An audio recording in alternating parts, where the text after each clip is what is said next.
सबों का मनोरंजन प्रशासन के द्वारा आयोजित राष्ट्रीय समारोह में हार्दिक सभी पूर्व वरीय सिपाही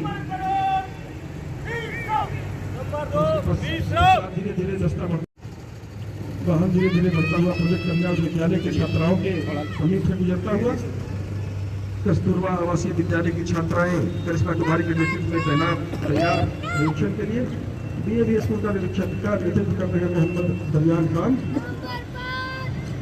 स्नेहा भारती नेतृत्व कर रही है कन्या विद्यालय रजौली की छात्राओं का, प्रिंस कुमार नेतृत्व कर रहे हैं सरस्वती शिशु मंदिर का, सोनू दास नेतृत्व कर रहे हैं अम्बेडकर आवासीय विद्यालय का। छात्र छात्राओं ने उनके कर्मियों ने प्रस्तुतिकरण किया है और कर रहे हैं। इसके लिए मंडल प्रशासन के प्रति आभार व्यक्त करते हुए शुभकामनाएं।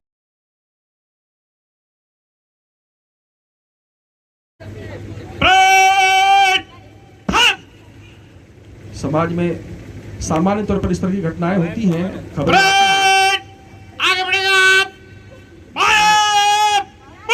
दहेज के लिए कन्या पक्ष की पगड़ी उछाली जाती है, उसी का प्रस्तुतिकरण किया जा रहा है यहाँ पर प्रोजेक्ट कन्या विश्वविद्यालय के द्वारा। पर सर, हमारे पूर्वजों से ही यह परंपरा चलती आ रही है। प्लाटून कमांडर आगे आए, प्लाटून के आगे। और इस कुप्रथा के उन्मूलन में प्रशासन की भूमिका भी तय की गई है और उसी का प्रस्तुतिकरण यहाँ पर प्रोजेक्ट कन्या विश्वविद्यालय के छात्राओं के द्वारा बेहतरीन प्रयास उनके द्वारा एक सामाजिक विषय पर जागरूकता फैलाने का। हम तो आए हुए हैं हाई स्कूल।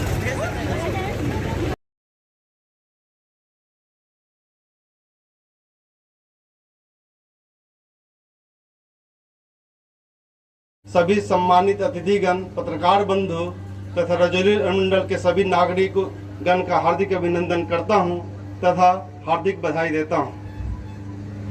मैं सभी स्वतंत्रता सेनानियों तथा वीर सैनिकों का सत सत नमन करता हूं। 15 अगस्त 1947 को ब्रिटिश शासन से देश मुक्त होकर देश एक स्वतंत्र राष्ट्र बना, परंतु देश की स्वतंत्रता तथा अखंडता बनाए रखने तथा सर्वांगीण विकास के लिए भारत का अपना एक संविधान की आवश्यकता थी। बाबा साहेब डॉक्टर भीमराव अम्बेडकर की अगुवाई में भारत का अपना संविधान तैयार हुआ तथा इसी दिन 26 जनवरी 1950 को भारत का संविधान पूर्ण रूप से लागू हुआ। इस दिन से भारत को लोकतांत्रिक संप्रभु तथा गणतंत्र देश के रूप में घोषित किया गया।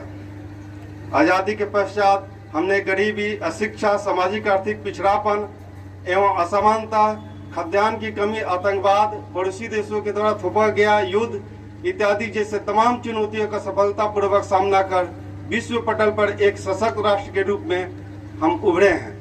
आज भारत विश्व की सबसे बड़ी एवं सफल लोकतांत्रिक देश है। सरकार सामाजिक न्याय के साथ सभी लोगों, क्षेत्रों और वर्गों को साथ लेकर सामाजिक आर्थिक विकास के लिए कृत संकल्पित है। सरकार की प्राथमिकता है कि सभी राज्यवासियों को न सिर्फ मूलभूत सुविधाएं यथा पेयजल, शौचालय, बिजली उपलब्ध हो, बल्कि आधारभूत संरचनाओं जैसे सड़क, गली, नाली, पुल आदि का भी विस्तार हो। युवाओं और महिलाओं को आत्मनिर्भर एवं सक्षम बनाने तथा उनके लिए उच्च शिक्षा, व्यावसायिक एवं तकनीकी शिक्षा की व्यवस्था का भी विस्तार हो। सरकार 7 निश्चय योजना के माध्यम से इन उद्देश्यों की प्राप्ति की ओर अग्रसर है। कृषि रोड मैप, कौशल विकास मिशन, आधारभूत संरचना और औद्योगिक प्रोत्साहन एवं निवेश के लिए जिन कार्यक्रमों को लागू किया गया है उससे बिहार का विकास तेजी से हो रहा है। विगत 17 वर्षों से बिहार की घरेलू सकल उत्पाद में करीब 7 गुना की वृद्धि हुई है। इसका सीधा असर प्रति व्यक्ति आय पर पड़ा है। बिहार के लोगों की सालाना आय वर्ष 2020-21 की तुलना में 2021-22 में 9.4% की ओर बढ़ोतरी हुई है। शिक्षा, स्वास्थ्य, आधारभूत संरचना, दलित, पिछड़े, अल्पसंख्यक, गरीब तथा महिलाओं के विकास एवं कल्याण की अनेक योजनाओं का सफलतापूर्वक संचालन किया जा रहा है। सामाजिक आर्थिक विकास के साथ साथ सामाजिक बुराइयों को दूर करने हेतु पूर्ण शराबबंदी को लागू किया गया है तथा दहेज प्रथा एवं बाल विवाह के विरुद्ध चलाए जा रहे अभियान बिहार के सामाजिक सुधार में मील के पत्थर साबित हो रहे हैं। जल जीवन हरियाली योजना के माध्यम से जल संरक्षण तथा वृक्षारोपण को बढ़ावा देकर पर्यावरण संरक्षण के क्षेत्र में उल्लेखनीय कार्य किया जा रहा है। इस प्रकार वर्तमान के साथ साथ भविष्य का ध्यान रखकर सतत विकास किया जा रहा है। राज्य के अन्य भागों की तरह रजौली अनुमंडल में भी सामाजिक आर्थिक विकास तेजी से हो रहा है। रजौली अनुमंडल अंतर्गत विभिन्न विकासात्मक मिल सके उनके लिए 5 डिसमिल भूमि बंदोबस्ती का पर्चा करीब 387 भूमिहीन महादलित परिवारों को दिया गया है।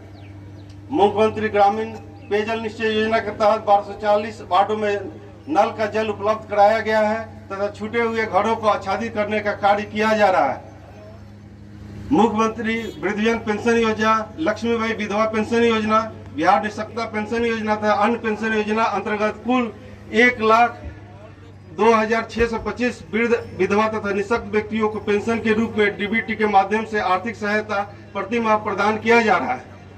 कुल 1168 आंगनबाड़ी केंद्रों के माध्यम से ग्रामीण बच्चों को स्कूल पूर्ण शिक्षा, पोषाहार तथा स्वास्थ्य की सुविधा प्रदान की जा रही है। इस योजना अंतर्गत गर्भवती महिला भी शामिल है। मुख्यमंत्री कन्या उत्थान योजना अंतर्गत 72 से लाभान्वित हैं। प्राथमिक, मध्य तथा इंटर विद्यालयों की कुल संख्या 897 है तथा मध्याह्न भोजन योजना से लाभान्वित बच्चों की कुल संख्या 1,24,580 है। रजौली अनुमंडल अंतर्गत कुल 1,71,515 राशन कार्ड धारी परिवार है। प्रत्येक परिवार को प्रति सदस्य 5 किलो अनाज ई पोस्ट के माध्यम से प्रति माह वितरण किया जा रहा है। विगत वर्ष 1962 नया राशन कार्ड निर्गत किया गया है। किसानों की भलाई के लिए रजौली अनुमंडल अंतर्गत 2022-23 में कुल 3,520 किसानों से धान की अधिप्राप्ति हुई है। नवादा जिला में पानी की समस्या गर्मी के दिनों में बढ़ जाती है। पानी की समस्या का ध्यान में रखती है कुल 32 अमृत सरोवर योजना अंतर्गत 1 एकड़ से 5 एकड़ में तालाब का निर्माण कार्य किया जा रहा है। अब तक कुल 9 योजना पूर्ण हो चुका है। पर्यटन के मामले में देश में बिहार का स्थान 8वां है।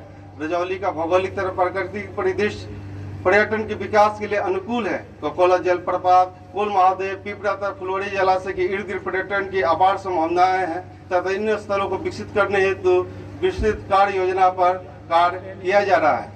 सड़क के क्षेत्र में जो है अकबरपुर का रोड जो है उसको चौड़ीकरण का कार्य किया जा रहा है। रजौली से बख्तियारपुर NH31 का कार्य विगत 1 वर्षों में नवादा का भाग जो है हम लोग का लगभग 95% पूर्ण हो चुका है। इसके अतिरिक्त जो है योजनाओं के कार्यान्वयन में पारदर्शिता तथा गुणवत्ता को बनाए रखने के उद्देश्य से प्रत्येक सप्ताह विभिन्न योजनाओं का जांच कर कमियों को दूर किया जा रहा है। साथ ही विभिन्न पंचायतों में विकास शिविर का आयोजन कर लोगों की समस्याओं का त्वरित समाधान किया जा रहा है। विकास के साथ साथ आम जनों की समस्याएं भी होती है। बिहार लोक शिकायत निवारण अधिनियम 2016 के द्वारा विगत वर्ष में 1371 में से 1209 परिवादों का ससमय निष्पादन किया गया है। साथ ही प्रत्येक शुक्रवार को सभी कार्यालयों में जनता की समस्याओं की सुनवाई किया जाता है। अनुमंडल में प्रत्येक दिन आम नागरिकों की समस्याओं का सुनवाई तथा निराकरण किया जाता है। साथ ही प्रत्येक शनिवार को अंचल अधिकारी तथा थाना प्रभारी द्वारा भूमि विवादों का निपटारा थाना स्तर पर करने हेतु थाना में शिविर का आयोजन किया जा रहा है। अनुमंडल स्तर पर भी पाक्षिक बैठक कर भूमि विवाद का निराकरण किया जाता है। इस प्रकार जन समस्याओं का समयबद्ध तरीके से निपटारा करके स्वच्छ, उत्तरदायी तथा पारदर्शी प्रशासनिक व्यवस्था कायम किया गया है। अनुमंडल प्रशासन इस क्षेत्र में विधि व्यवस्था संधारित करते हुए सरकार द्वारा चलाए जा रहे विभिन्न सामाजिक, आर्थिक, विकासात्मक योजनाओं को पारदर्शी तरीके से धरातल पर 100% कार्यान्वित करने हेतु पूर्णतः प्रतिबद्ध है। आइए इस राष्ट्रीय पर्व पर शांति एवं आपसी भाईचारा का संकल्प लेकर सभी विकासात्मक कार्यक्रमों को उत्तरदायी एवं पारदर्शी तरीके से उतारने हेतु अनुमंडल प्रशासन को सहयोग कर राष्ट्र निर्माण में अपना बहुमूल्य योगदान दे। इन्हीं शब्दों के साथ मैं अपनी वाणी को विराम देते हुए गणतंत्र दिवस की हार्दिक शुभकामनाएं देता हूं। जय हिंद, जय भारत।